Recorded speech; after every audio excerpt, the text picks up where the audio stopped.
1, 2, 3.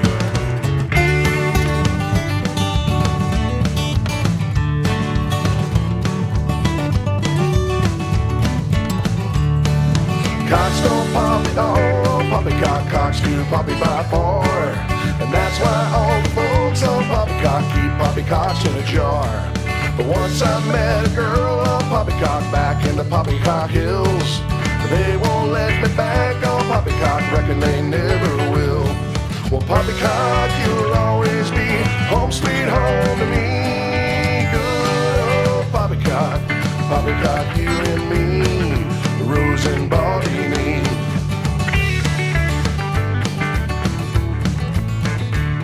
The earth don't spin at all on poppycock, flatter than a hot roadkill. And beer don't stick to balls on poppycock, reckon it never will.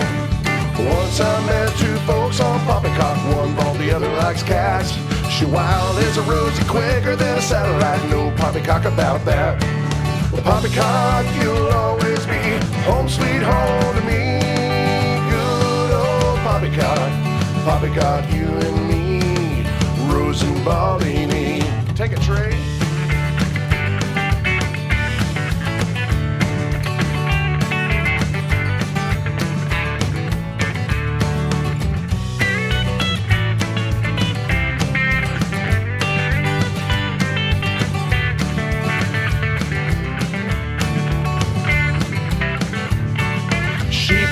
To block on poppycock, ain't no poppycock pins.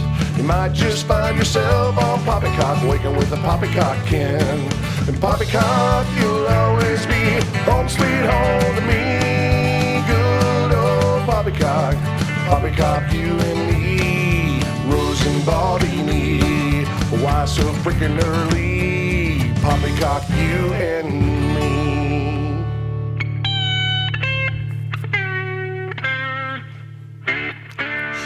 Oh, woo! Got a little excited there. Hey, welcome everybody. It is Tuesday morning, the 5th of January, 2021, and I'd like to welcome back our special returning. Hey, it's Karen B. I know you thought I was going to say Rose, but it's Karen B. Welcome, my friend.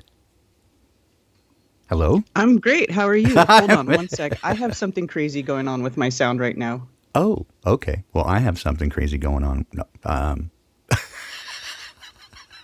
I know. Well, yeah. So everybody's wondering what's the status with Rose. She is doing. Oh my God! Hold on one sec. Okay. Yep. Okay, I'm sorry. I had to quit the browser. There was a browser playing the window in the background, and I couldn't find it to turn it off. I'm sorry. That's all right. That was insane. It's okay. And I could hear you talking to me. You're like, "How you doing?" And I'm like trying to answer you, and then I hear you talking somewhere else, and I couldn't find it. Oh my gosh! Isn't that fun? Disaster. Isn't that fun? I'm so sorry. I love you, Karen. See, we were just talking about this, in fact, before we began, right? Is that I have a background of more than 4 decades doing professional audio at a very high level. And as it turns out, I have technical issues all the time, mostly because I don't pay any attention to it. It would only take me 4 or 5 hours of contiguous work to have it all really set up. I just don't have 4 or 5 hours that I can line up together to do it. So I just keep it going. It's funny, though. It makes me laugh, except for when I can't figure out pieces of software like why can't I see my screen? And then Karen has to come on and go, okay, Baldini, here's how you do it, hon. Don't be stupid. So anyway, thank you so much for joining me last moment. And I was just explaining to the crowd here, the poppy peepers, that Rose is doing much better. And I haven't spoken with her because she's still like me. We're both under the weather a bit, and so I have made a pretty good bounce. I'm not still 100%, but I'm certainly way better than I was this weekend. And I think Rose is sort of in the same boat. She is on the mend, which is good to hear. And but she has still a few days of. Well, it's the pain is untreated, right? Because she's not going to the allopathic killers, and so she doesn't have anything to really kill the pain. And so while she is mending, right, that's usually when it hurts the most.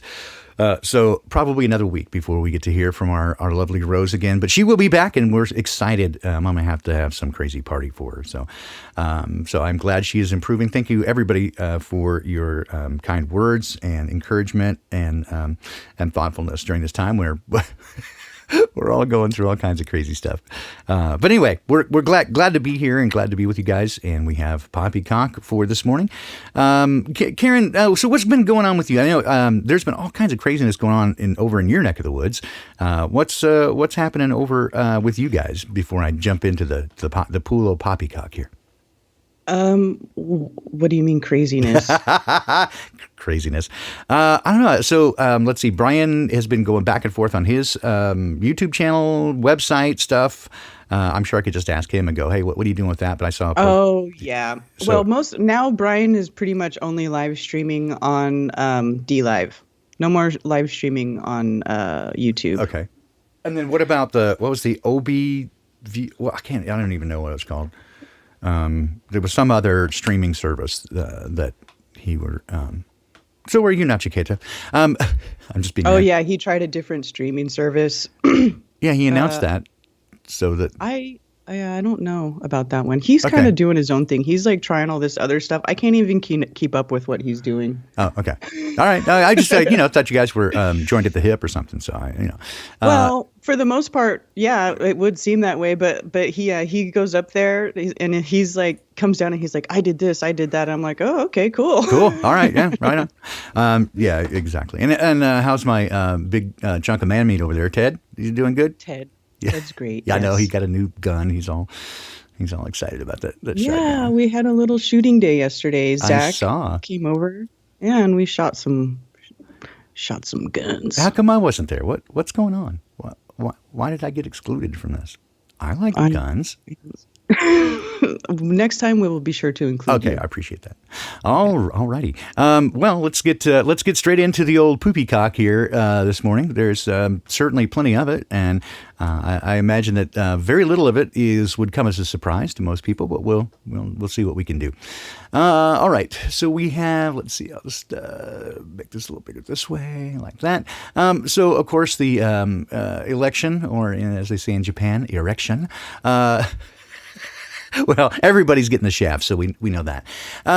So again, they're going to keep that in the news and keep everybody freaked out about it. And I don't think that's going to go away until the inauguration or thereafter. They want to keep everybody on their toes and not knowing what's going on. There's been certainly a lot of whispers about what might happen tomorrow on the 6th. Just a lot of hints and innuendos, and I personally expect very little, except for the sun to come up and the clock to spin, and right, exactly. And more of that. But we always see. I do continue to be surprised from time to time.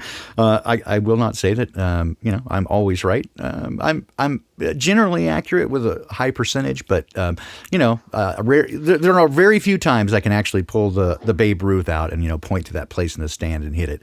But more often than not, right? Once you kind of get a good perspective, and I had this conversation with somebody over the weekend, right? They were asking about what I thought about particular news reports. I'm like, once you kind of get a pretty good handle on it, once you've gone through this enough times, what you see generally is that everything, not just one or two things, but everything that they've told us is inaccurate. From somewhere on the continuum between just an outright bold-faced lie, right, to some sort of misdescription or reframing it. But pretty much everything is not what they say it is. And so you can pretty much, that's the only assumption that you can make, is whatever they're telling you it's not accurate, right? They're not telling you the truth. So you can once you kind of get that in that focus, right, from everything from history, science, like everything, that you can pretty much take whatever they give you. And I wouldn't say just necessarily dismiss it out of hand, because there's a lot of information there, right? And it doesn't mean that everything is just wild and made up, because some of it you have to walk outside and see what it is. But they're gonna misdescribe its meaning and continue to do that. And so there's once you get that sense of focus properly, then I can't remember whom in the chat or said, I hope there's no gloom and doom this morning. I'm like, they're going to always try to sell gloom and doom, right? We just don't have to buy it. And that's part of why we're here, is just make fun of it because it's so preposterous. Oh my God. So it's so fucking out there, man. It's like, really? Like, you expect us to buy this stuff, especially the space stuff. It's like, oh, come on, right? Your anus smells like farts. Oh, that's good stuff. Oh, take that really seriously. Anyway, let's see here. All right. Well, so yeah, looking at this election stuff again, this is one of the main things they're really pushing on to polarize the folks who are in the political arena. Those who still buy this and they think that there's left and right and it's somehow a different bird. I don't get it. Yeah. But again, all you have to do is really take a look at the history that they've shown us. Not even hidden history. Just take a look at the history that they've shown us since 1913, right? Just let's make it 100 years. If you want to focus on any one country, the country you live in. So if you're in the U.S., look at the U.S. If you're in the U.K., look at the U.K. And look at what the government has done to the people and how often they've actually done something good, actually something positive.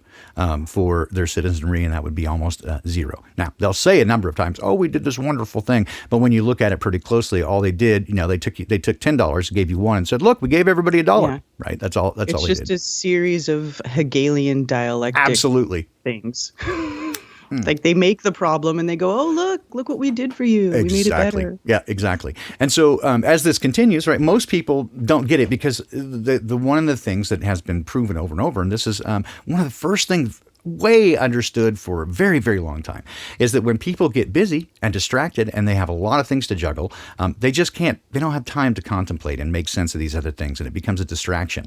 And so it's so much easier just to defer, and to advocate your will and go, yeah, whatever you guys tell me. And I can't really do anything about it anyway, because if you make a law, I got to do what you say. So yeah, sure, just go along to get along. And that's been known for thousands of years. We don't even know how long, because we don't even, whatever time they're telling us we've been here, the timeline's all screwed up. So everything is messed up. But one thing, again, for sure, is if you make people crazy busy, they don't have any time to contemplate these things and to really consider what they're being told versus what they see. And if you, one of the things that has been certainly come up is one of the big things that I saw very early in the Awakening Project. This is one of the commonalities that most people have when their eyes open and the scales fall off, is that for one reason or another, often due to some traumatic event, they were suddenly found time. Right, to back up. They lost a job, they moved, they were injured in some way, but they had time on their hands. Suddenly they ended up with time on their hands and they began to look at these things. And suddenly it became very clear, right? When you're not having to deal with all this stuff on the daily and you can actually consider these things, suddenly you go, hey, wait a minute, that just doesn't make any sense. Right. And so that is I would say a high percentage, like more than 90% commonality among respondents to the Awakening Project, is that they suddenly had time on their hands in a way that they had not before to be able to investigate some of these things. Right. And so there are a number of factors that are included, but that's one of them. And certainly, again, if you keep people constantly busy and got too many things going on, they can't look at this. And so it becomes just way too easy for people to follow the path of least resistance and just accept what, authority tells you. And so, here we got the, I'll just pause here. Yes, Rose will be back soon. We anticipate that she'll be back this time next week. I'm just trying to wrap up her series of physical ailments. And so just don't worry. Just keep positive thoughts for her. So here we have, we can, anyway, just wrap this up. The thing about the election, again, is they're trying to keep everybody fighting one another well after the actual election date. Really, while they sort of announced a winner, they backed into it. People still fighting in between themselves about whether it's legitimate or not. All sorts of stuff going on in terms of, and again, here's one of the ways that you can tell that the information flow is being manipulated. There's all kinds of things going on that you don't get told about, right, in the media. And there's all kinds of things that you get told that actually never happened. And so this should tell you fairly clearly, like how many people are aware, right, of how many, I'd say, more right-wing demonstrations and stuff is coming up this week, right? Very little reporting of it in the news, other than this sort of again casting aspersions and castigation on people that there are again right-wing conspiracy theorists. There are quote basically patriots, but they're basically painting everybody as a domestic terrorist who attends anything that's, again, any sort of demonstration that's anything right of far left is, they're about to go into some, they're going to cause conflict. And then you have those on the far left who actually do set things on fire and cause riots. That's a mostly peaceful protest. but yes, you can see again clearly in the media if it's all kinds of things occur that they will not tell you about, and it's very quiet. And so we see this repeated over and over, and I'm just getting all that to kind of set this stuff up. So the two primary areas, I guess the three that we'll talk about this morning, are the electoral stuff, and I just want to hit that and then just jump away from it real quick.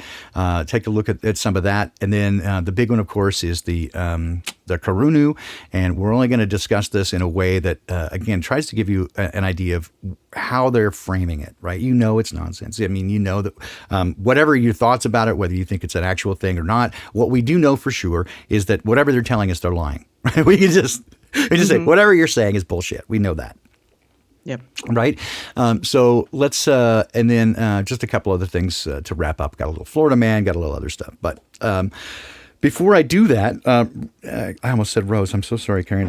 That's okay. Is there anything that you've caught that you wanted to toss out? Because there's a couple of funny ones out there that just crack me up, just as random news reports that I wanted to throw out there. But anything that you have to add, or you just want to comment on the ones that I present?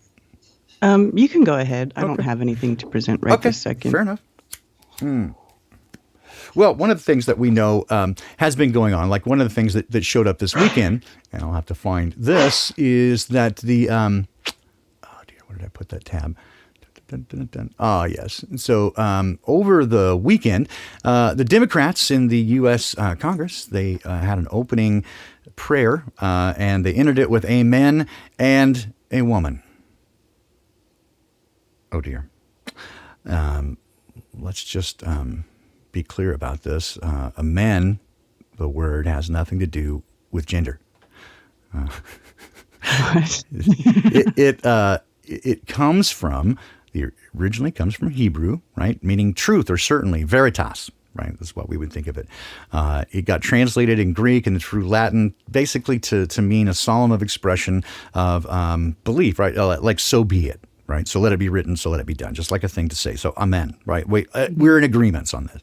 It has nothing to do with men, because men is, by the way, plural, and so amen would be singular plural. That's not even a thing. So, anyway, this has become just ridiculous, and so we get. So yes, we have this the amen and a women. It is, amen is Latin for so be it. Okay, that's ultimately kind of where it's just silly. It's just silly.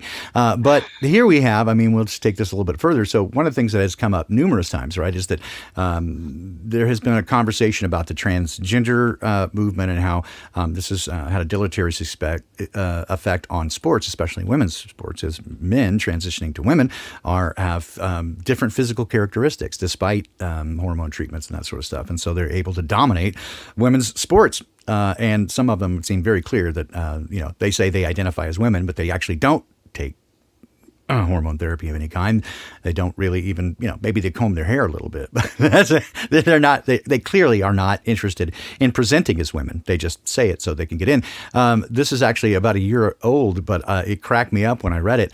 Male rapper identifying as female declares he broke a female deadlift record. He did. He smashed it, actually. So a rapper, I'm sure he did, by the name of Zuby, and you can see he's a well-built man, said that he came out identified as female. while, just long enough to participate in and crush the women's powerlifting record, and then said, "Nah, you know what? I'm a dude." Oh my gosh.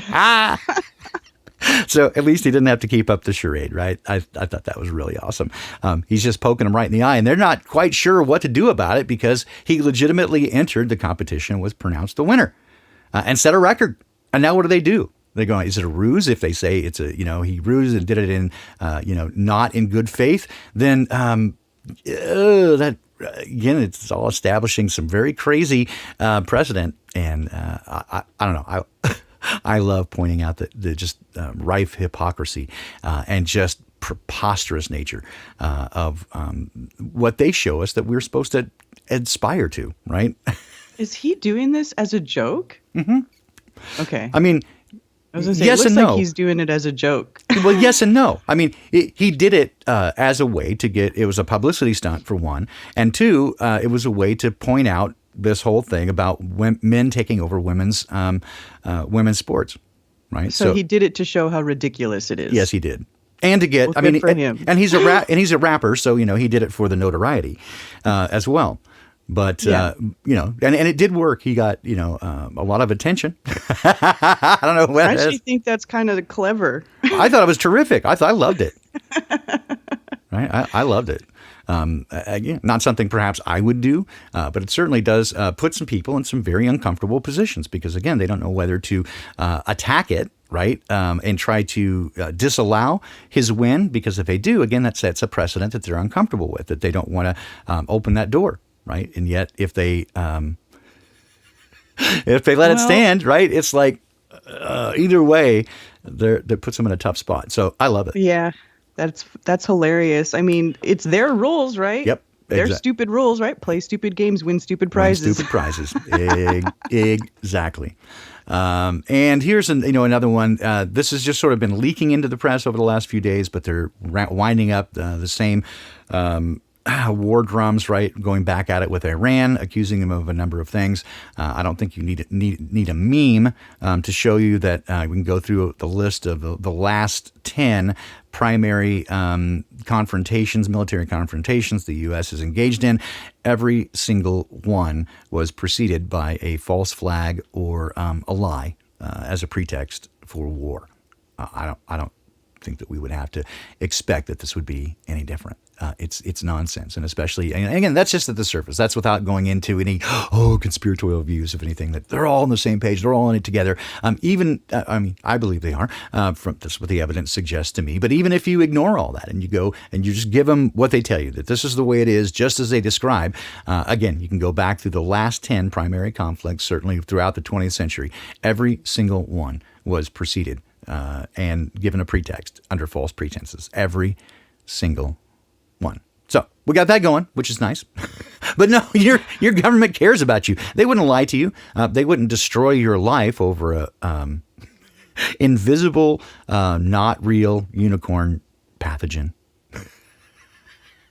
Oh, I'm sorry. Was I being sarcastic? I'm sorry. Netflix documentary: CIA flooded black communities with crack. Hey, good thing that's coming out now. I think Gary Webb would have been happy to hear about that. Yeah. May he rest in peace. That one still gets me a little bit, Karen. I got to be honest, because is that again one of those Edward Snowden type psyops, right? Where they got one of their guys who tells the truth, right, and then they. So again, for all I know, he was a CIA asset. His death was faked. The whole thing is just to point out that here we're going to tell you the truth, but not in an overt way, so you can easily dismiss it, or you can choose your sides based on that. But we'll also, if you do believe it, we'll show you what happens to you if you try to tell the truth. You're going to die. I mean, that's as presumptive and as plausible a story as saying he was actually a really good investigative journalist and spent 5 years working on a story, only to have it cost him his life. So, which one is accurate? Yeah, I had that thought process a couple of years ago when I was looking at stuff that had happened. Like whenever you see somebody who has any sort of, sort of notoriety and they start speaking out against the mainstream, and then you're like, yes, finally somebody, is speaking up, and then they just crush them. Yep. It's like it just, to me, it's almost like they build someone up in the public eye as someone who's for the people, and then they squash them. Yeah, one way to either dismiss them. Just to let the whole mass consciousness know, if you see somebody rising up, eventually they're going to get crushed just like you. So don't try it. Like that to me is what I see them doing over the years. Yeah. I think they definitely do that. Whether, again, whether the situation is explicitly that or not, that's certainly the message they want you to get, right? Is don't even try, because we will shut you down. And so again, it's hard to know the truth of these things because I just don't have enough information. There's such a dearth of quality information. The deeper you get into this, at least this is my observation, is that the further I go down the rabbit hole, right, the more difficult it becomes to determine the veracity, especially the further you go back. The further you go back, the more accurate the information seems to be, especially when it comes to the nature of the world. But also, the more easy it becomes to see that so many of these guys are constructs. So many of the main characters that were told throughout history, they didn't even exist. I mean, there might have been a guy, but not as it's a character. Right, some of them I really strongly doubt ever existed, like Aristophanes, right, or Archimedes. Their names tell us it's a made up bullshit. Right, like Aristophanes, erat is the root of errata, error. Right, it means mistaken, and Ostosthenes is basically a made up Greek fantasy world like Narnia. So his name literally means erroneous made up world. And he's the one that's credited with sticks and shadows, right? Archimedes, arch is the central point, right? The arch, right? The central primary. Medes, media, intermediary. He's the primary intermediate between ancient knowledge and new, modern knowledge of things like water and some of these things. He's credited with a lot of this stuff. But again, all the information about both his life and death from the various, what we're told, extant sources are demonstrably not only contradictory, but can pretty much easily be dismissed when you start really pressing in to the veracity of the extant nature of the source. And this is something that both Velikovsky and what's his name? I can't remember the two Russians who did applied mathematical algorithms to the history timeline and said this doesn't work. And they get into it, and he started doing some strong research in the mid '60s through the early 1980s. Alex, thank you so much, man. Yeah, that's right. Fuck the fucking fuckers. And basically what he discovered is that about 80% of, so again, most of the documents upon which Western history is based, and keep in mind that Western history has really overwritten by force and coercement most of Eastern history. And so they just basically threw it out and said, no, you're wrong. We're starting over here. So all of pretty much Russian history, Asia, China, Japan, all got overwritten by essentially what we would know as the Catholic Church, the Roman Empire, and so they are really the holders of all that information. And of course, we know about the Vatican archives that extend for miles beneath the Vatican, and that's where most of these supposed extant sources and all these materials, and very some of them apparently very ancient. But when you get again start looking closely at it, most of the stuff that is supposed to be the source material turns out to be well, at best, right, at best a copy. And then they started acknowledging that, well, it's just a copy. The original deteriorated and blah, blah, blah. But then Anatoly Fomenko, thank you. And Velikovsky was the other one. Thank you, Nachiketa. These guys, as well as others, right, were able to demonstrate that at least 80% of what's considered extant sources for most of Western history is at best, if you even accept it, a copy, not the original extant material. And most of them are demonstrable frauds, and they get stuff wrong. And we start, again, putting it together, and it's a big study. But when you start to put it together, most of the things are literally just creations or figments. And Charlemagne was one of the biggest ones for me. And in fact, as a student in high school, I immediately dismissed this guy and went, bullshit. There's no way this guy did all the stuff that, I just at the time assumed that it was, they just it became a myth, right? It became like just they ascribed all this stuff to him because he was, some badass. I know better now. But all the things such as this, what you realize is, again, yes, the Jesuits hard at work. The Jesuits through the Benedictine monks, who were the scribes, absolutely both destroyed all ancient history and rewrote it. And then in some cases, because they're in position of power, they would write a document, date it as way back. Right. And then put it away for a couple hundred years and then pull it out and go, oh, hey, look, we found this. And it's and of course, they didn't have the materials and the technologies at the time. They were pretty good forgeries for the day. But we can certainly, with modern technology, come in and immediately identify those as frauds, right? From the materials to the construction to the writing styles to the content. It absolutely could not possibly be. So everything they're telling us is a lie. And that's 80% are acknowledged. Right. So now you go, okay, that remains 20% that. Again, once you establish that the source is compromised, that is, they are liars, you can pretty much dismiss everything else they said as bullshit. So we're at that point. We can take a look and say everything that they tell us is bullshit. And this is kind of where I started again, right? Which is to go, we don't really know the truth about most of this stuff. It's very difficult to know the absolute truth about things because we have data anemia. We just don't know. But what we can do, again, is just use some reason, rationality, and some good discernment to see what's the most plausible scenario, and then put together the best information we have to come up with something that makes at least some fucking sense, right? But we get all this stuff like this one. I come back to this thing about Gary Webb, right? Is it on the one hand, it reads pretty legitimate, an investigative journalist, and then comes in and realizes that it's the CIA, right, who is responsible for basically the crack epidemic in South Central LA, primarily was where they kind of started it, and he realizes that it was all them. And then as he starts to get some publication and starts to get some traction, right, then he suddenly gets offed. Well, it's a plausible story. But on the other hand, again, everything else that I know about this whole scenario tells me that if that was for real, you'd have never heard his name. We would never, ever have heard the name Gary Webb. It would never have made it to print, especially in a high profile publication. It would have never been out there for 10 minutes. He would have been completely erased if he were a legitimate person actually doing that. That's what my observation and experience tells me. Same with Snowden. He would have never made it out the door with a thumb drive if they didn't intend for him to. Now, is it possible that in Snowden's case that he was an unwitting player? That's possible. The longer things go, again, the more it appears to me that he's a willing participant and he's playing a role. But even if you gave him the benefit of the doubt, and that's a pretty long stretch, at best he'd be a useful idiot.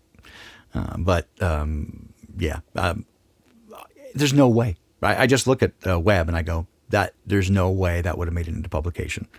They would have not have let that out there, with the exception of the same idea of why, for example, Flat Earth came out in late 2014, is that by my estimation, from my observation, it is a litmus test. It's a way to release the information. It's a test control for a scientific experiment.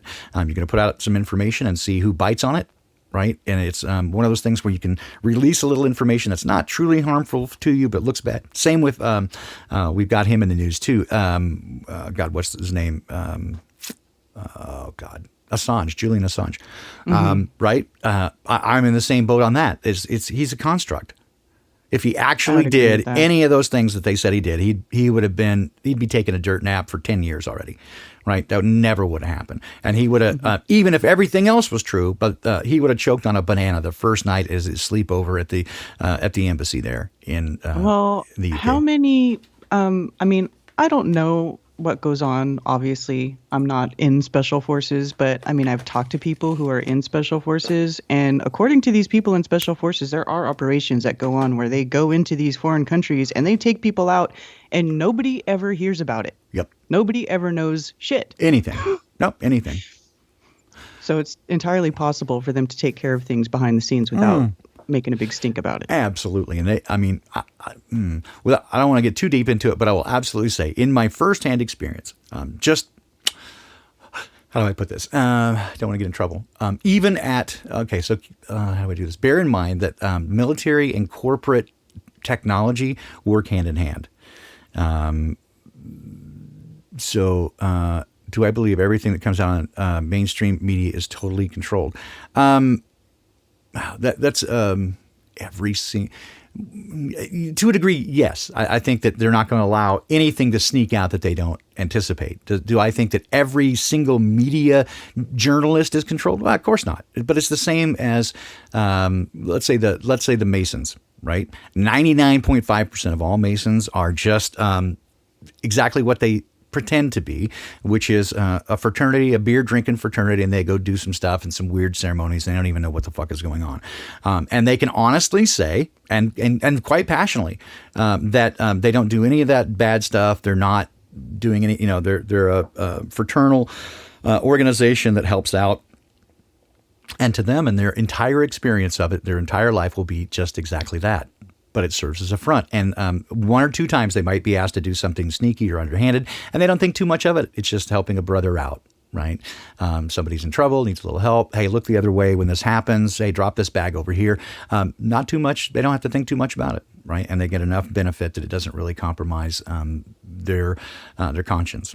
Right. So the truth is, most journalists, for example, they're not even journalists. They're bad news readers, and they get steeped in from the very beginning of the education process a mindset that allows them to see things in a particular way, and they're still, saying what they think is true in their mind. Just like, again, most of the people on the hard left are they Luciferian controlled opposition? Well, their leaders sure are, but they buy into again they're acting on their best instincts, right? So the very far left social justice warrior type, right, that we all kind of laugh about with the purple pink hair, right? Unicorn. Doesn't the men shave their legs and the women's don't, right? That sort of stuff.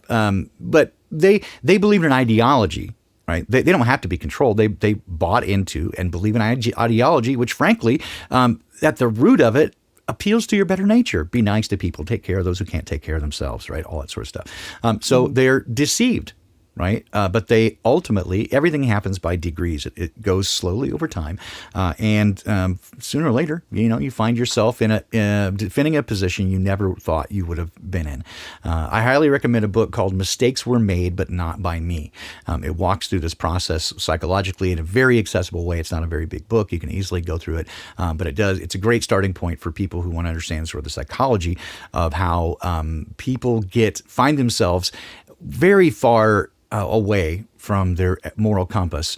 It's a slippery slope, right? But especially politics. The author focuses an enormous amount on law enforcement. You can tell she's got a bug up her butt about it, and I think rightly so. But ultimately, she kind of pokes at everybody, and she starts off with Henry Kissinger. Oh, nice. Yeah, great place. He's an evil bastard. Exactly. But she points out that most people wouldn't do those horrible things at the outset, right? It simply starts. It's one little compromise after the other until you begin to defend your position, and then you're required. Right. And this is exactly the way that author doesn't point it out, but we see this over and over. Every secret society, from the mafia to the Jesuits to, every secret society, whether it's even a fraternity, works the same way. The hazing process, you get people to go through a difficult experience. You haze them, but now they're on the other side. They get to haze the others. They've gone through it. They've had this trauma bonding experience. And from their experience, they're now part of an exclusive club. From the other side, now that we have pictures of you, jerking off in a coffin, or engaging in some impropriety behavior, now we've got blackmail material, and you're going to do what we say, whether you want to or not. So you can either take the big money, here's the carrot, we can either give you the big money and the power, or the stick, we'll just kill you and your family.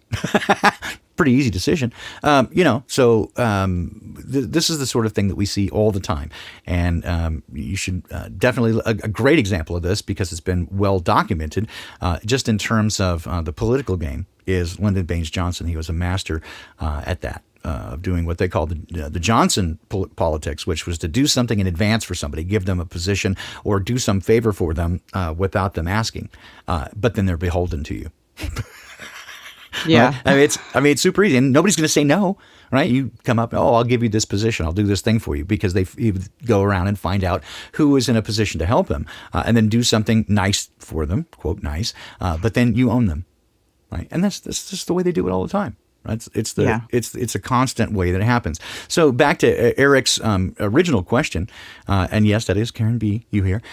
So back to your original question: is everybody in on it? No, I don't think they're all in on it. But at the top, is it all controlled? Yeah, because the top is not going to allow editorial to come out that is not in their best interest. Now, does that mean that some truths don't get out there, or even some things that again, are accurate? No, they got to put some stuff out there that's accurate. But the way that it's framed all leads in a certain direction. And let me point some of that out. Right? We'll kind of walk through. Yeah, they have to put some truth in there, or else nobody would believe anything. Exactly. I mean, because there is truth does resonate. So if they have to touch that they have to make it resonate within you somehow for you to buy it into it. Because if it doesn't resonate at all, you're not going to pay any attention to it. Yeah. And I will say also, Eric, that's same with me, right? I destroyed my career some 20 plus years ago when I told the president of a large corporation at which I worked, and I was in upper management. He wanted me to lie to the board of directors about a project we were working on. And I said, you can't buy my integrity at any price. Right? And he goes, they're just bankers, right? Just tell them the numbers and blah. I'm like, yeah, but you're putting me, you're giving the burden to me. You're telling me to tell your lies, and then when they don't come to fruition, because they won't, because that's insane, then you throw me into the bus, right? You can't buy my integrity. Right. And so, basically we agreed to be done. And by the time I had walked back to my desk, which was about 40 seconds, and began to write up my letter of resignation, corporate user deleted. I was already locked out. I could tell stories about that guy. He's long known as one of the worst people in American business. His company was consistently rated in the bottom 10 of the worst places to work in America for years running. I described it as like a bunch of hemophiliacs in a razor blade factory. Wow. It was a terrible, terrible place to work. Still is. Anyway, but that is effectively ended my career. I worked some thereafter, but that was pretty much the end, because I would openly say during interviews, right, that I won't lie for any reason. And that's a difficult thing. The corporate world, you have to be, I don't mind being close to the vest, or keeping company secrets that are intellectual property. I mean, it's not like I'm going to run out and tell everybody. But there are times when they need people to be disingenuous, and I wasn't willing to do it. So they questioned my loyalty, and well, this is how they get this is how we've gotten to such an uneven place, though, as far as like the management and the people who do the work at the lower levels is that way. Yes. Well, go along to get along. And if, you scratch my back, I'll scratch yours. And is there a lot of poppycock today, Liz? Well, there is a lot of poppycock. We've been kind of more existentially discussing it. I will get back to some here, but I want to let Karen finish her thoughts. Well, what I was just thinking, like the dishonesty, the lying that goes on in these big corporations and these big business when you get into these multi-million-dollar companies and stuff. I mean, that's how they get to where they are. That's how you get such a great divide, right? Because Absolutely. If you were honest and everybody was treated fairly, there wouldn't be such a divide. Well, maybe there would be people getting paid more than others. Like, I'm not saying like it would be communist. You know what I'm saying? Mm-hmm. But the divide wouldn't be so great. Like it's disproportionately out of whack what the people make at the top, the management levels, and what the average worker weighs. Oh my God, absolutely, right? Just so out of whack. And so, I mean, I'll tell you a brief story here. I'll try to keep it as brief as I can, but it's very indicative of the whole thing. So there was a guy that I worked with at one of the first let's say manufacturing companies that I worked with. I won't give his name, but not. So he was a person who was kind of very charismatic and kind of had that Shooter McGavin thing going on, but that grosses me out, right? And he harmed some people emotionally that I'm aware of personally, so I didn't really like him, but Thankfully, I didn't have to work with him. But he was a person who I observed over time didn't ever deliver, right? He was big on putting together what we would call CGI, but basically it's, computer-generated renderings of products and touting all these things it would do, but never once delivered a product. Right, that I know of in his entire career, never delivered a product, and always would throw other people into the bus, blame other people, blah blah blah, and went to several corporations doing exactly that same thing, and you'd think people would learn. Well, a number of years later, fast forward probably 15, 17 years, and another guy who I knew from the industry called me out of the blue, and I hadn't been working directly in that portion of the industry, or at least for manufacturers, for some time, but he knows that I'm a guy of integrity, and that again I have a reputation in the industry for being an really, brutally honest. All right. Don't ask him if you don't want to know the answer, because he's going to tell you. And so he asked me what I thought about this person, and I said, well, I don't. It's not my way to talk bad about people or talk behind their back or whatever. He goes, well, he goes, what's your impression? And I was like, well, he's capable in terms of talking, right? He can give presentations, blah, blah. He's charismatic, yada, yada. He knows the industry. He goes, well, that's not what that's not what I'm trying to say, right? And so I was like, well, ask me questions, because I'm not, it's just, I'm not comfortable. I don't feel like I want to gossip on people or whatever. So he asked me some specific questions. I gave him the direct answer that yes, in my opinion, I had never seen him deliver any product ever, right? It's always been talk. And he's like, that's what I thought. Well, ultimately, so what happened? The reason he was calling is because he was considering hiring this guy. The guy was up for a job at a company. And frankly, the company has been known for, and anybody who's involved in the music industry will know immediately who I'm talking about here, a company based in Germany who is known for ripping other companies off. What they do, they take their product, knock it off, send it to China, build it, sell it for half the price. It's a subpar product. And they continue to do that until they lose a lawsuit ultimately, but they've already made their money, right? And then the lawsuit becomes sealed, right? That's part of the agreement, is that they have to pay some damages to the company that they ripped off, but they've already made their money and damaged the marketplace. So, and this happened several times. So, a company that I have very little affinity for whatsoever. Well, again, so in between, this guy that didn't ever deliver anything, something apparently happened, and he talked to somebody, because about 2 years later, he was working for this company, and the guy who called me to ask about him was not. Now, again, I don't know whether he came to his senses. The guy who called me is a guy of integrity that I know, so I assume I've known 24 people that worked at this company over the period of years, and every one of them left within 6 months. They just were like, no, I'm not going to do it. So ultimately, 2 years later, I get a call to come and I've moved back to Seattle from, at the time I was in Salt Lake City, to go in for an interview at this company with the guy who never delivered anything. He wanted to interview me for a job. And I'm like, well, okay, I'll tell you, be honest about what I think about the whole thing. But I went, I did the interview. And so I went. And so he tried to tell me out front, right, that we don't do that anymore, right? The situation, the marketplace has changed. We're big into research and development, and we're going to, we're making our own product. I'm like, okay. But I can still tell the guy is, pretty scummy. And I'm just not interested. But this is the part, all that to get here. So I see on his wall exactly these sort of same renderings that he'd had for 15 years. Never delivered a product. And so then he starts talking to me about a product that he wants to build, right? And it's based on another product that was a unique disruptor in the marketplace and served a unique function. And it was a great idea and had dominated, in fact, created a certain segment of the market that hadn't previously existed. And that's a winner, right? But it lacked in some areas, and it certainly have been redesigned and turned into something great. Which I said, yeah, that's a great, there's only one real player there. There's a couple of smaller people trying to get into it. But the design is such that we could approach it and, make it into something great. And he looks at me like, he's like, what are you talking about?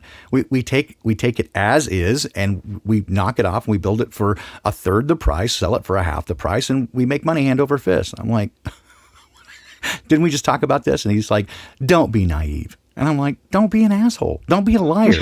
Stop it. And I just turned up and I just literally got up and walked out, and just, left him there sitting and seething in his rage, because I just called him. I was like, dude, you're a fucking liar. You sit right there and tell me, oh, we don't do that. And then 30 minutes later, you go, okay, now we're going to do this thing where we rip this thing off.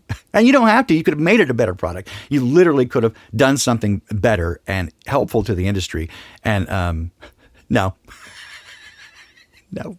Wow. So this is what I'm getting to, right? This is sort of the nature of not just that industry, not just all industry, but really the whole, everything that I see at society generally, at least Western society in the world that I know, nearly everyone is compromised in that way. Once you begin to tell those little white lies, hey, honey, does these pants make my ass look big? Hey, honey, it ain't the pants. No, you say what you need to do. See, that's an awkward situation. But ultimately, everybody is comfortable with those white lies and saying what they need to get what they want, right? I mean, this is part where I struggle with people's discernment. Everyone out there, they'll tell at least a little lie to get $1 off something at the store, right? Oh, I can't scan it. How much was it? And they'll tell them a lower price. Everybody will do it. They're fine with it because it's justified, because I'm getting ripped off over and over and over, right? So every time I come here, you're ripping me off by 10%. So one time I get you for 50%. It's not enough, but I feel better about it, right? So I'm justified in doing that. Everybody does that. Pretty much I don't know anybody who to some degree or another won't compromise a little bit. Right. And as Alex B just said, it's nothing personal. It's just business. And some people really take it as far as they can. Some people I know, thankfully I don't know them anymore, but they revel in it. The more they can put stuff over on people, that's what makes them feel like king. If I can, what they would say, pound somebody, right? That was their terminology for it. If I can, trick somebody, get them, a confidence man, essentially, right? And I just, it's just so rotten. It is, and this is the stuff that I struggle with all the time, Karen, and this is why I struggle staying in this world, because it's not just a few people, right, anymore. It is, it's like everybody. It's the little bit of leaven leavens the whole loaf, right? It's like that. It's like one drop of poison in a gallon of water. It's poison. Right. And this makes me struggle really hard. And this is so much why I want, at this point, a community of people I can just live with that I trust. Right. And I'm still trying to find, the right people.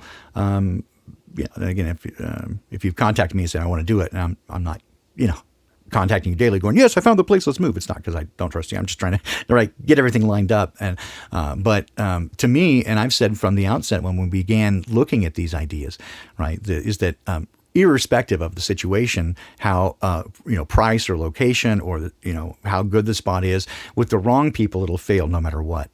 And even the worst situation with the right people will survive. Right. So it is of utmost important to get the right people. And that's one of the things I've been so just delighted with this community, is that this is how often do you get, 80, 90% of the people in one group of, a few thousand are awesome. Right. Usually you get 3 or 4 people out of 1,000 that are awesome. And then, good people and then crappy people. We fuck up the bell curve real hard. Yeah. Right.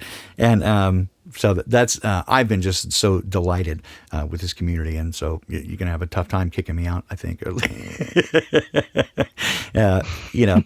any we have way. a very high retention rate. Yes, it seems to be such. Although, again, some of the infighting right now, I don't like to see it, but I don't want to touch it either, so I'm not going to go any further there. I apologize to everybody if I've slipped off the poppycock train, but I think that this stuff is. This is the background stuff. I think this is some of the philosophical stuff, though, as you approach these things, right, to better understand the nature of why and how these things occur. Right, is that people are easily compromised and they find themselves backed into a position where they have to save face. And so they're going to defend their situation, even if they know that it is, not exactly true. Right. And here we point this out as you look, we'll go back to the news here, these, the Cranani, right? And the death toll projected to surpass 500,000 within a month. We have a Chicago teen who died of COVID-19, had no other health issues. Nonsense.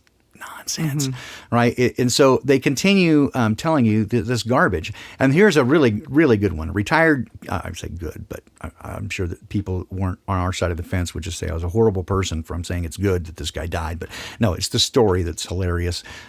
Retired state trooper dies of the cranny. What's his name? Patrick Dragon.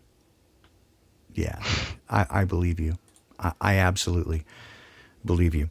And the way that they, again, approach this is with the information control. And that's the thing I would just encourage people to keep your eyes on. That's kind of what the overview now, right, is to look at the way the information control happens. The Streisand effect, right, where when you deny something that nobody was paying attention about any prior to that, and you try to hide it, and people go, hey, what? What's in the box? What? Don't look in the box. What's in the box?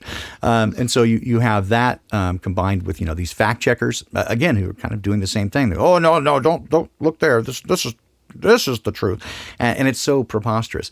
And this is exactly the sort of thing here. International Business Times says 6 people die after taking the Pfizer vaccine. Here's the truth. Oh yeah, I believe you. The truth. Oh, please tell me the truth.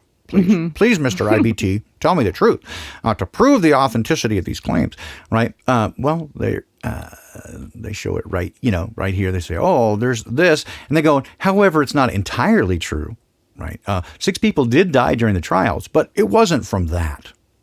Yeah, right. That's right. I think I remembered reading this the other day that Yep. they were saying that the people that died during the trials, they determined that it wasn't due to the vaccine. Oh, yeah, right. One was a drowning. Well, okay, I'll give you the drowning, right? But how about, there was 4 arteriosclerosis? Really? Arteriosclerosis? Are you, really? And you put them in the test? What the fuck? Yeah, we're going to take somebody who's, 1 foot on the grave and 1 foot on a banana peel, and we're going to include them in the test? No way. Again, these things defy logic. You would absolutely not do that. If it was a life-saving thing, a last resort for somebody to keep them from dying, I could see the possibility of that. But using using them as a test subject for a vaccine, no. I was rejected for a medicine trial a number of years ago, before I would never do it now. But back in the day, right, I was going to do a vaccine trial for back pain. And I got dismissed. They loved me, right? Everything was perfect and they loved me. But I had one slight elevation in my liver panel, slight fattiness, nothing to write home about, nothing really obscure. I mean, and there was nothing really wrong. I checked up on it later. It was not a big deal. But just that slight elevation excluded me from it. So they're going to exclude anybody who's got any little thing because that's not how medicine works. I mean, our science works. You don't do tests on people who are, you have to control everything as much as possible. So anything that might interfere with that, you would dismiss it. You would absolutely not have 1,500 people in your test, 6 of which who are ready to die. Yeah, so ridiculous. When you're trying to prove that it's safe, right, to an already skeptical community. Not going to happen. And so now we get back to, again, who do you trust in these types of reports? So here's an interesting one.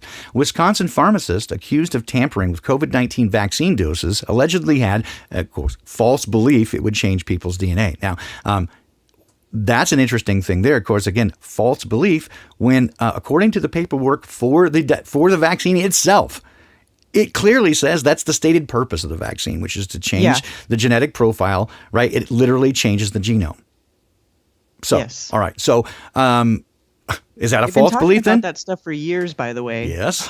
And it's never worked that we know of, right? They tell us it's never worked. And yet now it's in a, experimental stage and they're shaming people into taking it. But so again, here, so we have this guy and he was supposedly a pharmacist. And what he apparently did, right? 57 vials of Moderna vaccine from a pharmacy.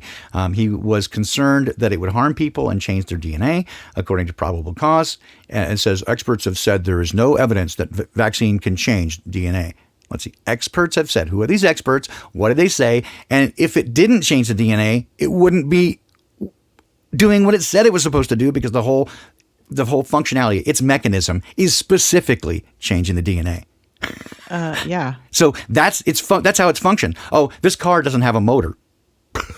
I promise, no motor in this car. Well, how does it go anywhere? Magic. It's fucking magic. You believe in it. Just believe in it hard enough.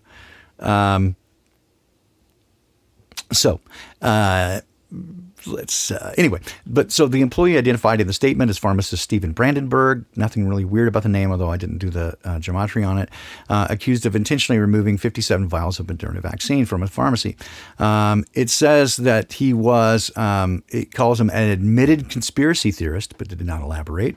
That's an interesting thing there. But of course, now he's been arrested and being, charged with a number of things. But so this is where I go. Is that a real story? Is it again like Gary Webb? Is it a cautionary tale? Don't do it. I've been kind of wondering. It seems to me like they're almost making the vaccine. They're putting out all this stuff that makes their vaccine that they're supposedly trying to push on everybody look bad. You know what I mean? Like there's too much stuff coming out that makes the vaccine look really bad. I agree. And why? Well, this comes back to it. I mean, the best I can come up with it, right, is coming up to the idea of a litmus test, right? There's enough information that would indicate, right, that there's a problem with the story. So those who are asleep, stay asleep. Those who might wake up, right, or have the opportunity to, and it works as that litmus test. That's the most plausible, and certainly there are some things that I would say, to me, absolutely land in that category. They are a litmus test. They leak certain information out. It's the the closed, again, there's a name for it, but basically you leak out, if there's a lie, you leak out a little bit of a lie, which is not really the lie, to go, see, there's the lie, but it's, right? It's like, oh, you're cheating on your spouse, and you say, oh, I spent $5 I wasn't supposed to. Okay, you did spend $5 you weren't supposed to, but that was on the train trip to go to your lover's house. Right, so you admit to the lie so that the tension is relieved because your partner realizes that you're being deceptive. But you lie about what the lie is, right? And that's, I forgot it. It's called limited. I can't remember what it's called. I'm not really quite with it still. Yeah. But basically, these are all psyops. Essentially, it becomes a psyop thing. And so again, what's the point? I don't know. At this point, again, I just keep watching. Is it possible that a guy did that? Yeah, it's possible. Is it likely to be in the news this way? I struggle with it, right? Because again, Eric's question is everything in the media calculated and controlled like that. I think from the top down, certainly, and from the bottom up in a way, right? They reinforce their own views. Okay, you were going to say, go. I just, I was talking, I have a nurse friend and I was having a conversation with her about it because she thought they were making the vaccine look really bad too. She just resigned from her nursing position, by the way, because of all the stuff that's been going on. But she was telling me, I was like, she's like, they're making the vaccine look really bad. And I was like, yeah, what is that? Why is that? Do you, and she was like, well, I think it might be to make the patch tattoo thing look good, right? Because that thing doesn't have to stay in the fridge. It does, maybe they can say it has no side effects One or is whatever. Better than the other. Yeah. Then maybe if they make the shot look bad enough, everybody will be like, okay, give me the tattoo patch thing. I don't know. Who knows what's going to happen? Yeah. Well, I mean, again, this sort of controlled opposition / Hegelian dialectic, right? We see this, for example, think of the Q-tards, right? They would be, there's like, in a way, they're so close to being on our team, right? They suspect that they're being lied to. They don't trust people in government, and yet they've been given a quote hero, right? And it's like, but use some common sense. Look at this rationally. Would that really happen? It's like, come on. And what you're presuming is just so ludicrous, right? If you look at it closely. I mean, I know, again, this is what I go back to. It appeals to people's better nature. My wife and I talk about this all the time, how the left and right dichotomy, right? Each of them, they both think of the other people as the worst people possible. So the left sees the right as impossibly hypocritical. They're, snooty, self-righteous Christians. They're selfish. They don't want to help other people, right? There's this view. And are there people like that? Yeah, sure. But is that the vast majority? No. right? Go from the right looking to the left. Godless, atheists, steal from others and, redistribute wealth, communists, blah, blah.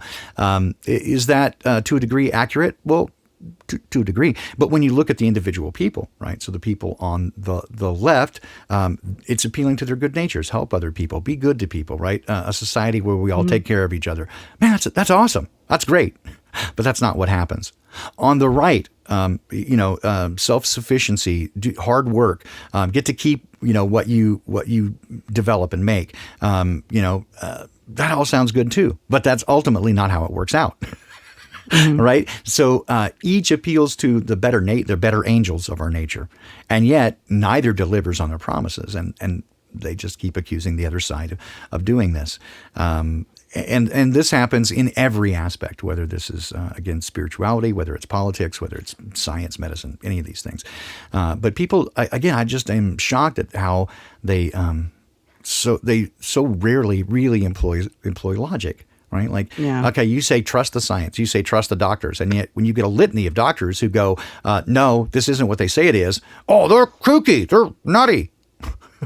But they're doctors, that's just right? it. I mean, that's the other part of it. Like nobody's even having the discussion of whether or not viruses act the way that they're telling us. Right. Because, maybe that's what it is, because nobody's even thinking about whether or not there's a real contagion. They're just thinking about the virus and this and that, or the vaccine and the lockdown and the blah, blah, blah and everything else. But nobody's getting down to the root of the problem where none of it's necessary because there's not even a real contagion out there. Well, okay. And so this is where, again, conversations with my lovely bride sort of indicate this, right? So individually, each of the aspects that we say that we look at, right? So whether virus theory actually works. I have strong suspicions about that, right? About whether or not, because everything they tell us is when I come to this focus, right, of that everything they tell us is in error, in one place, in one way or another. They're never telling the straight truth ever. I've just come to that. In some cases, it may even be because they don't even have all the information. I'll even accept that. But everything that they're telling us, right, is poppycock. So we're taking that.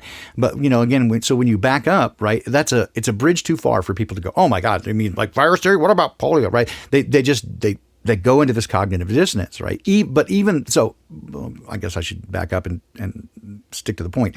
And so she doesn't individually, right? She wouldn't be quick to challenge virus theory or any of the individual elements, and yet clearly understands that there is something wrong with this whole picture, and it is not what it appears to be. Now, is she unwilling? No, she's not unwilling to challenge each of those individual things, and she'll be much like me and ultimately come to, I don't really know, right? I tend to go a little further with that. But she certainly, from the outset, said that there's something wrong with this narrative, right? Can't put my finger on it, but there's something wrong. And I think there's a whole lot of people out there like that. And this is, again, conversations that I've had, as you said, with healthcare workers. I had conversations with healthcare workers from the outset before, when that first came out, the stories were coming out of Wuhan, China, before it ever became a thing over here. And they were being inculcated with the information. They were being programmed before we were. Before it was even in the media, they were being bombarded with psyops so that they would be ready to accept this, hand in hand with Event 201. It's like immediately after that, they came after healthcare workers to give them this idea of a coming pandemic. And so they were mentally prepared for it. It's just laying out those breadcrumbs, right? And they lay them down, and so people go, "Oh yeah, it seems fine." And so yeah, it's just what we expected. Okay, you expect a surprise. Good for you, right? Does that make sense? Oh, I expected this.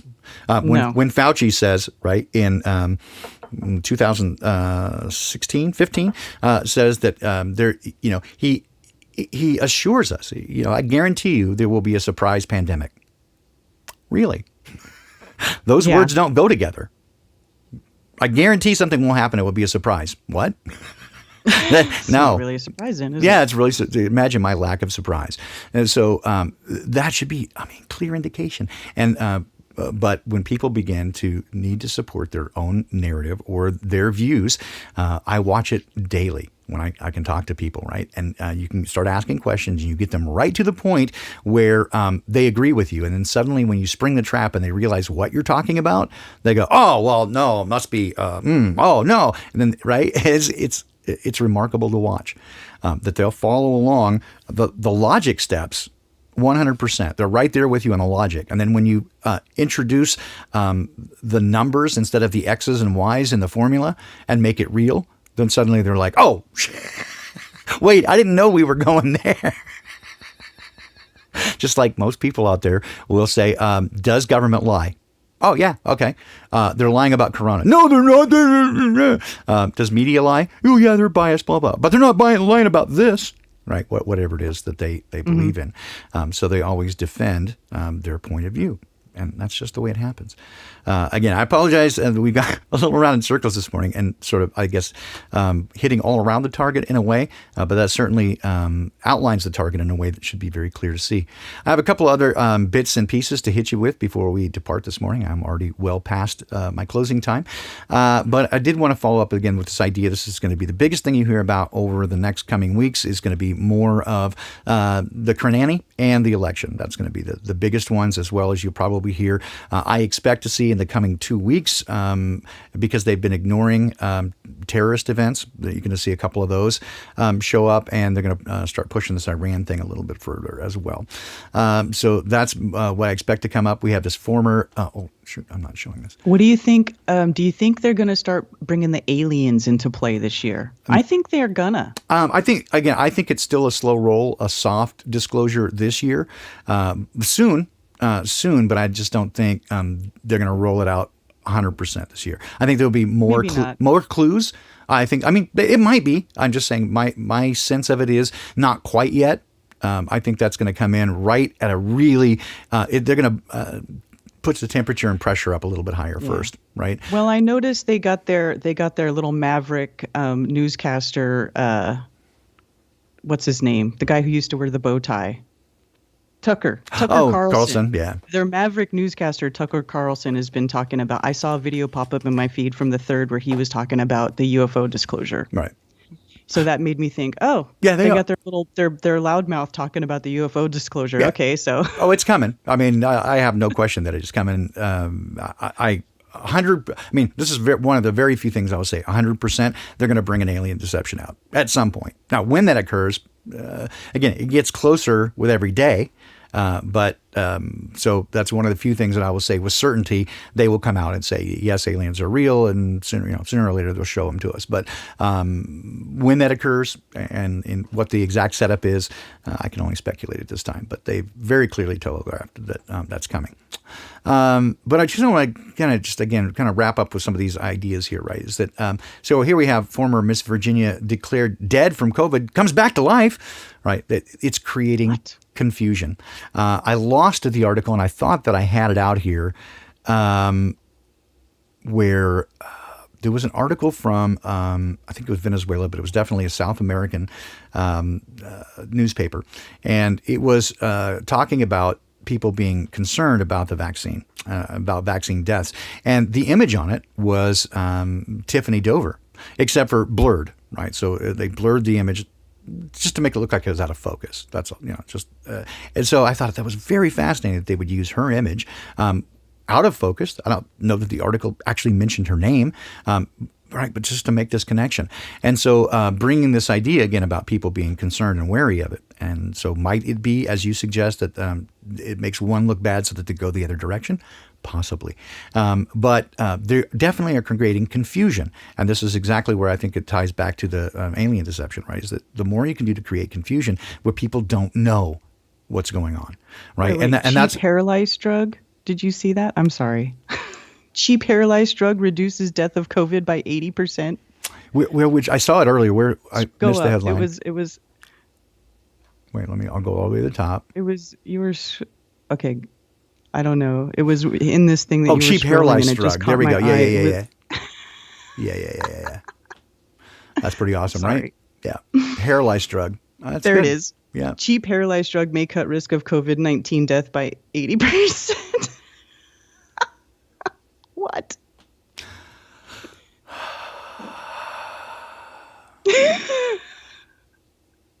Oh, for fuck's sake. I just fucking can't, man. This.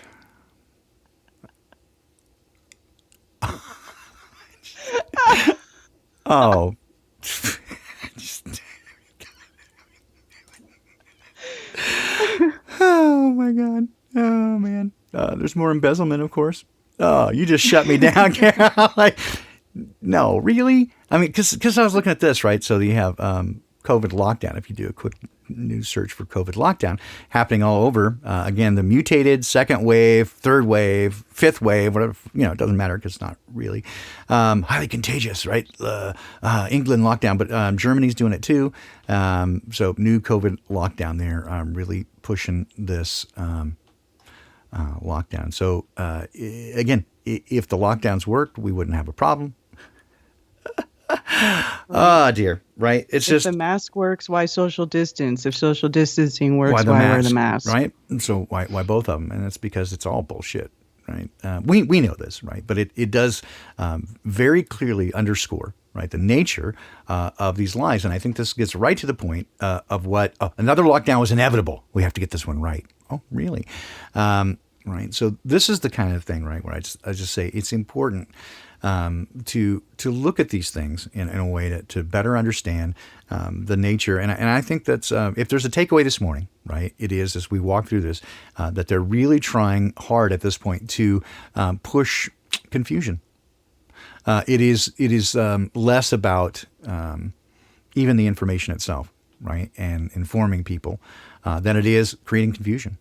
It seems to be at this point where it's just there's so many different narratives which can support either side. You just pick the information that you want. And I think we'll see that for a little bit further until they start to push hard on one. I think they have seen some of the pushback when they really try to hard hit a narrative that is demonstrably false, that creates problems. And so it seems to work better to make it all sort of nebulous. And suggest things and hint things on both sides, and there's just not proof either way.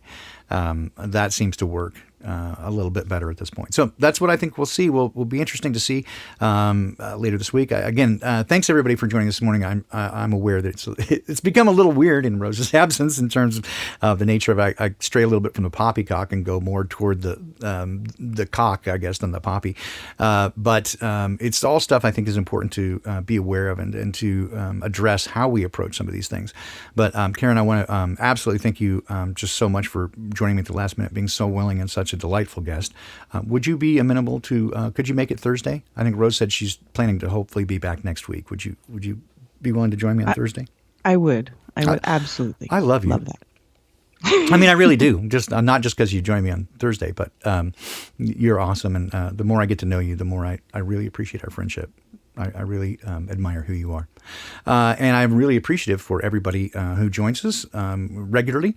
The Perpy crew, you guys are awesome. And I'm so, again, so far just delighted to be a member of this community. So thank you so much.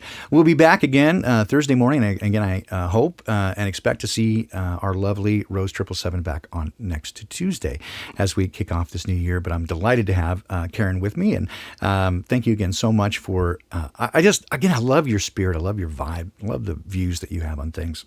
We need more of you. Oh, thank you. I think there's people that might disagree with that, but I appreciate that. I love you back. Thank you. I'll accept it. I accept that. I understand it comes with some caveats. I'm an interesting, very weird guy. As soon as I spent about the first 30 years of my life trying to pretend that I wasn't weird, and that didn't work for anybody. And so finally, when I embraced the eccentricities, people were like, "Oh, fuck! Thank God! Right? What's wrong with you?" It's been, it's good for everybody. So, yes, let your freak flag fly. Absolutely. It's good for everybody. So I got the freak going on. Well, I guess that wraps it for today. I'm going to, I was going to say get ready to go to school, but no, I am going to go to work again today. I missed yesterday. I was still under the weather, but I think I'm in a position where I can do it. And so that's good news, at least for my employer. and my bank account, I suppose. Anyway, Karen, thank you so much for joining us. Tell all the peeps over there on the East that I said hi. I'm sure you'll see them before I do. And we will be back to do more of the Poppycock. As long as you guys come, we'll be here. So thanks for showing up. And again, we'll see you on Thursday. Everybody have a great day. Thanks so much. 1, 2, 3.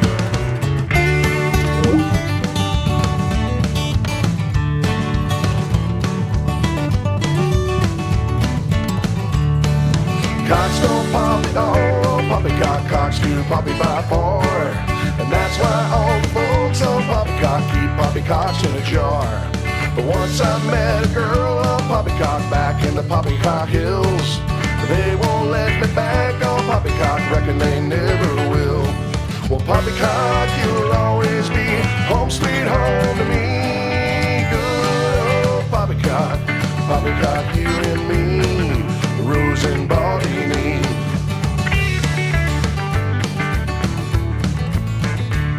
The earth don't spin at all on poppycock platters in a hot roadkill. And beer don't stick to balls on poppycock, reckon it never will.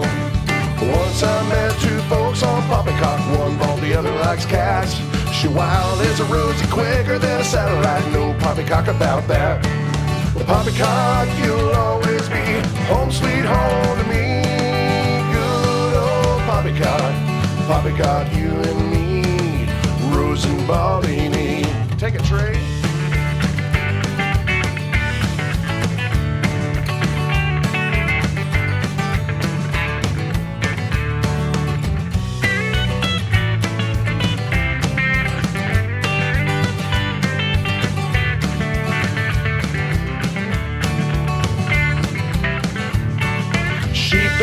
To flock on poppycock, ain't no poppycock pins.